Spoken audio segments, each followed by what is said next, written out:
नारियल की आवाज़ सुन के बच्चा दौड़ा चला आया और माँ ने पानी पी लिया। मुझे भी पीना था। एक्टिंग। बच्चा दुखी हो गया, मुझे नहीं मिला।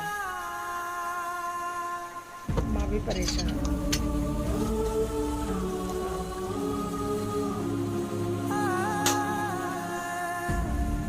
आवाज़ सुन के नहीं आया, माँ बेचैन हो गई।